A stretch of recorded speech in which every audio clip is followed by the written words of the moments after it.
there. The government at various stages is putting in measures, palliatives. For instance, Lagos State is looking at providing about 200,000 families with food. Isn't that something that could cushion the effect or implications, as you are pointing out, that could tackle it, so to speak? Yes, coming to talk about Lagos, we need to look at Lagos in isolation. Lagos is like 2-3 steps ahead.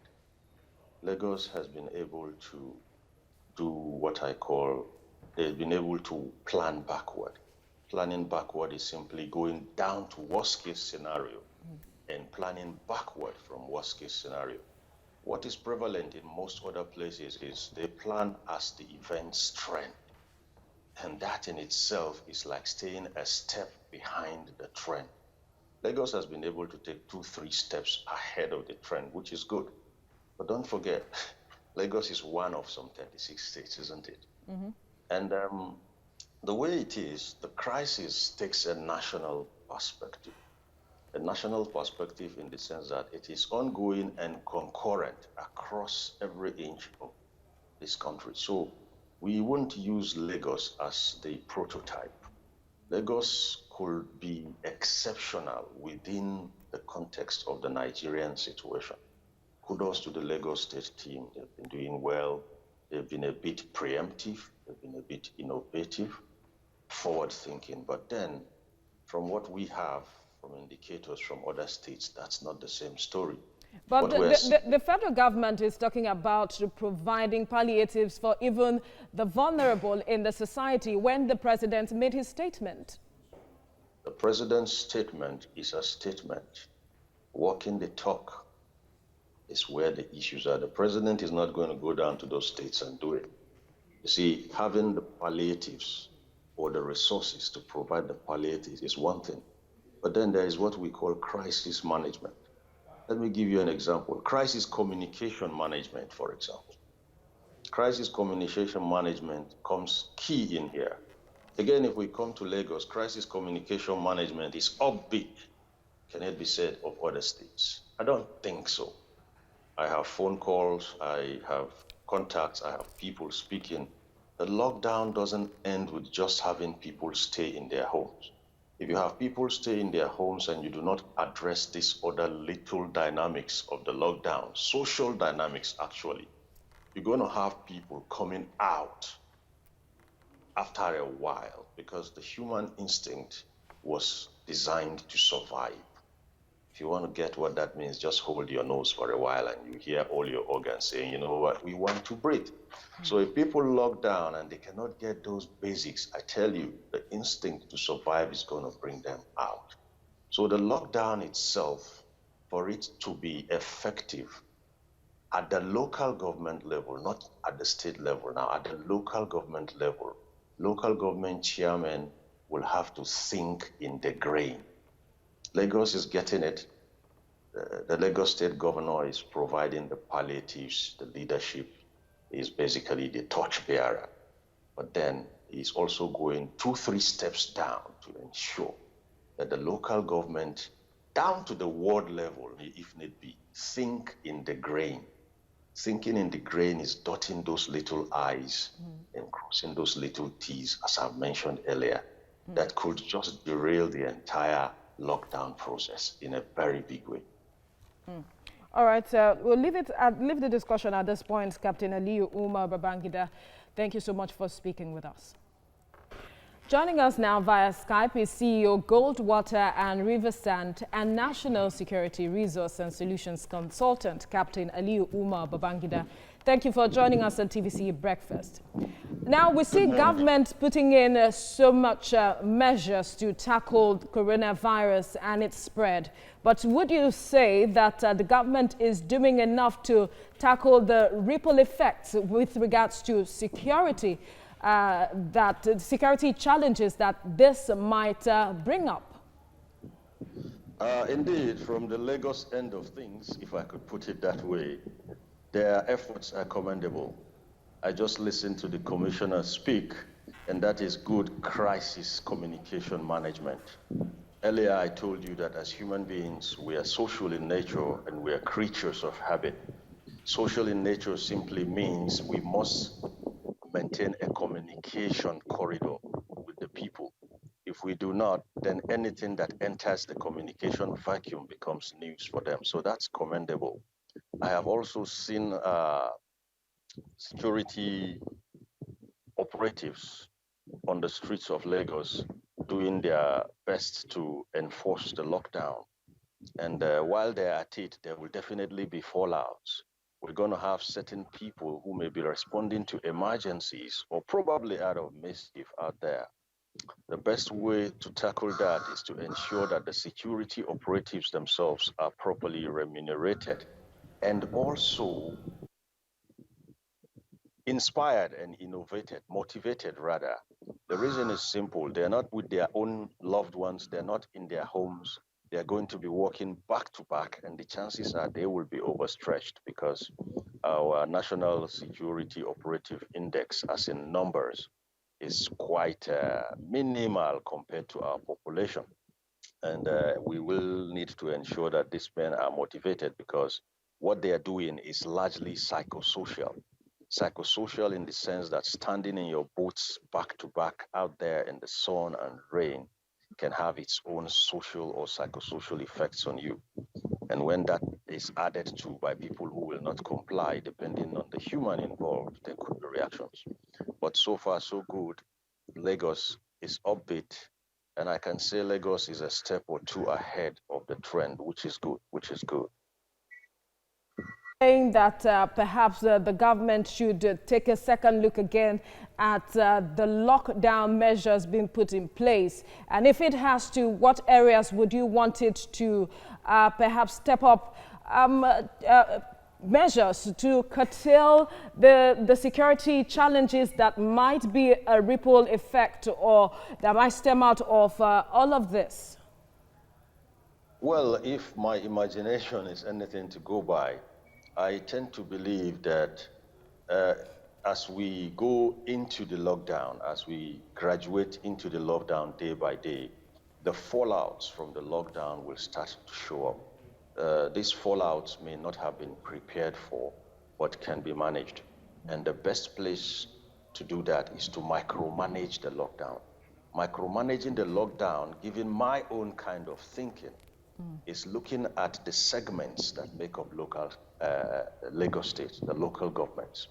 In my own imagination, I like to see the local government chairman becoming a president of sort of his local government. That shouldn't call for recklessness. It's just a clarion call.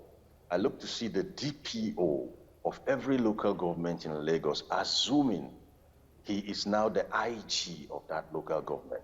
From the Ministry of Health, I know there is a representative in every local government. Such a person should now become the Minister of Health. Up and up the ladder. In fact, even the representatives at the National Assembly should have a seamless communication with their local government chairman so that they can be that link that can drive the successes of what the governor of Lagos State is doing right now. He's doing his very best, but I tell you, we can leverage on that and support what he's doing. So Quite invariably, impressive. if I get you correctly, what you are saying is communication will solve a lot of fallouts or will stem the tide of a lot of fallouts that might come out as a result of the lockdown. Absolutely, absolutely, communication is it. Because there is a more dangerous pandemic than the COVID virus pandemic. And what is that dangerous pandemic? Is the fear pandemic. Fear itself is going to increase exponentially if there is a communication lockdown.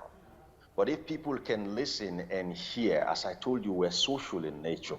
The moment we know that someone out there is standing in the gap, someone out there is holding our brief, someone out there is thinking in the grain, and people are much more inclined to settle down and just be compliant.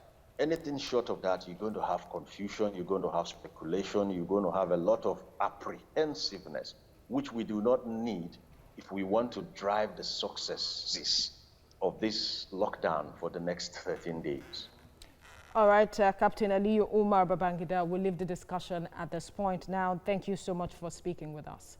Well, joining us now via Skype is C.E.O. Goldwater and Riversand and National Security Resource and Solutions Consultant, Captain Aliyu Babangida. Thank you for joining us on TVC Breakfast.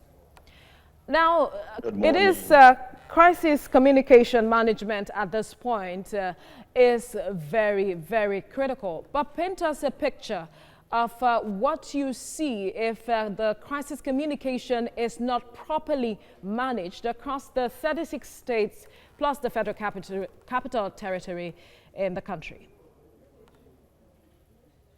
Well, basically, as with every scenario in crisis management, crisis communication management is key, particularly in times like this, when we have the benefit of technology and a good number of things are e-driven. I'll take an example of what is happening between the police and the medical association.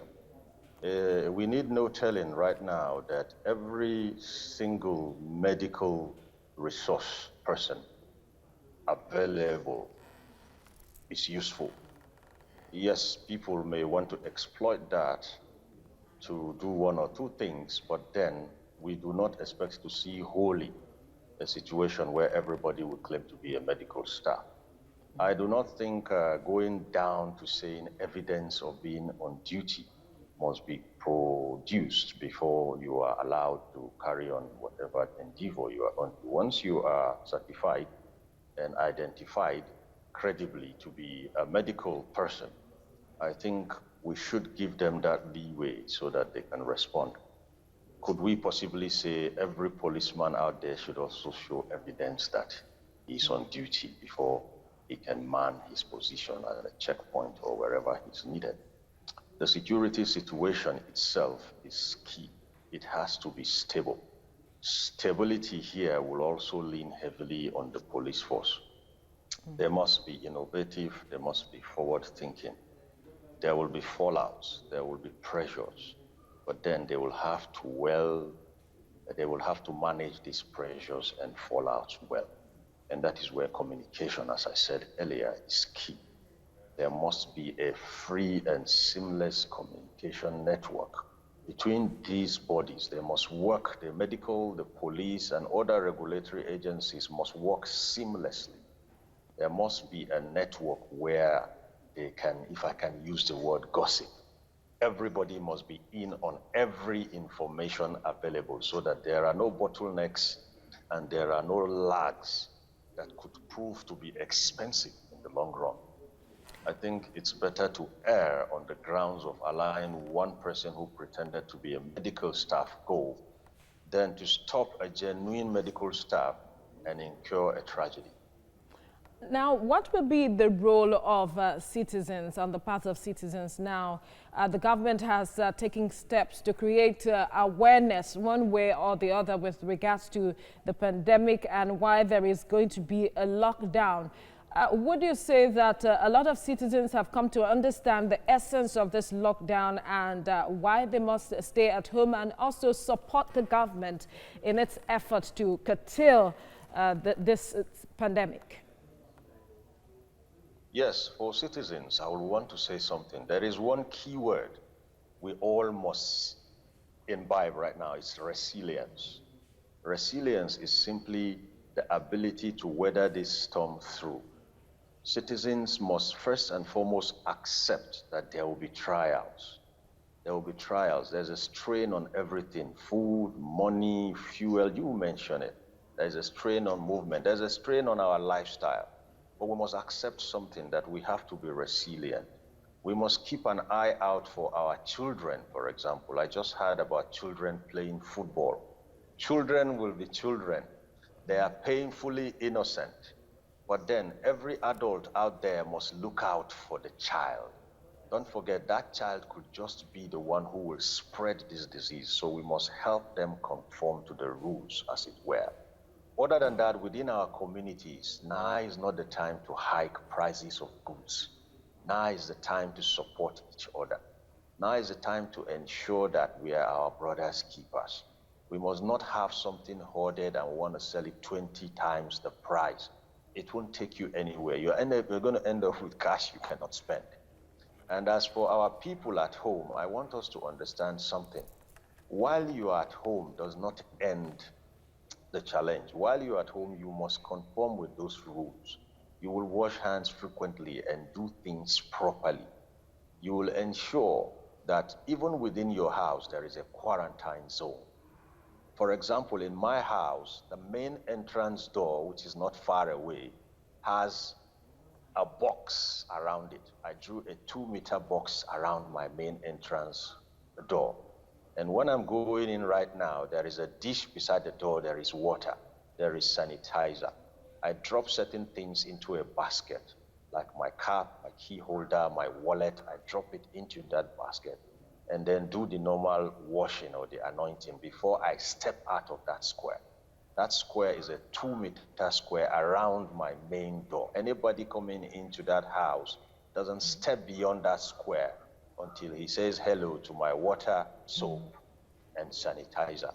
So that door handle on the outside, which I grabbed, could be infected. But anything beyond that box in my house is touched with a clean hand. Those are little tips we'll be sharing on and on as we go that will help us ensure that even within our homes, we kill the virus. All right, Captain Aliyu Babangida, thank you for speaking with us on TVC Breakfast.